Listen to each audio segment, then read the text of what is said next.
худмуолиҷакунӣ ва истифодаи аз меъёр зиёди доруҳои зидди бактериологӣ ба истилоҳ антибиотик барои кӯдакон таъсири манфӣ мерасонад. Фарҳод Икромов, мудири шӯъбаи бемориҳои роҳи нафас, шуш ва боди гарм дар беморхонаи клиникивии бачагонаи вилояти Суғд зимни суҳбат бо мо таъкид кард, ки дар соли ҷорӣ шумории умумии муроҷиаткунандагон ба беморхона нисбатан кам шудааст, вале шумораи зиёде ҳастанд, ки табобатро дар хона ба роҳ мондаанд. Аз рӯи гуфти духтурон, ба таври худмуолиҷакунӣ истифода бурдани дорувориҳои зидди бактериологӣ масъулияти кӯдакро паст намуда, то рафт таъсири антибиотикҳоро сус мегардад. Антибиотикро бояд аз рӯи меъёр ва тавсияи табибон истифода бурд.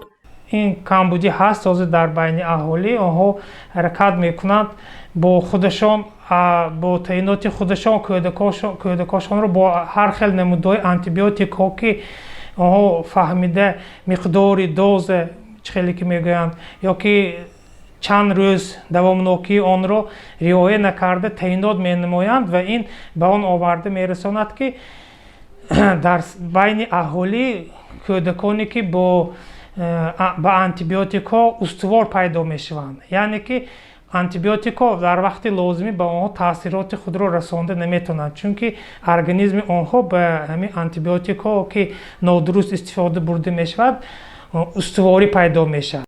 шикояти баланд шудани ҳарорати баланд дар кӯдакон бисёр аст. Духтурон таъкид бар он доштанд, ки асосан дар ҳолати табе ки аз 38 дараҷа боло бошад, баъд доруворӣ истифода баранд, то организми кӯдак бо беморӣ мубориза бурда тавонад, лекин истифодаи усулҳои табиӣ тавсия мешавад.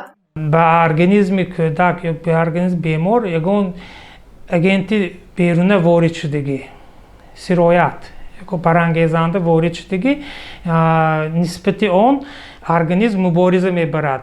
ин ҳангоми воридшавии сироят дар организм мубодилаи моддаҳо шуда дар онҷо барангезандаҳои илтиҳоб ё ки медиатори воспаления мегӯянд ба русӣ, онҳо ҳосил мешаванд ва ин ба баландшавии ҳарорат оварда мерасонад. ин баландшавии ҳарорат ин яке аз нишонаҳои он ки организми мо бо сироят мубориза бурда истодааст.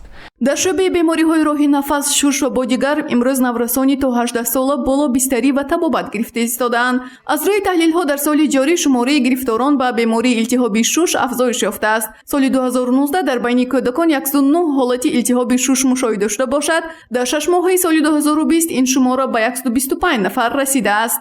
беморон бо бемориҳои сироятии шадиди роҳи нафас қариб ки дар 100 камтар зиёдшавӣ дида мешавад.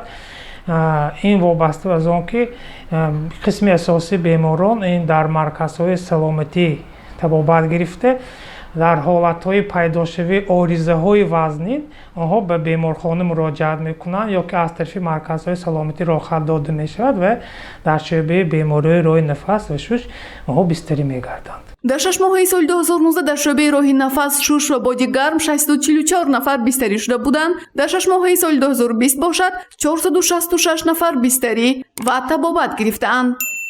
гузориши Гулҳаё Камолзода ва Насим Раҳимов барои барномаи иттилоотии Хабар.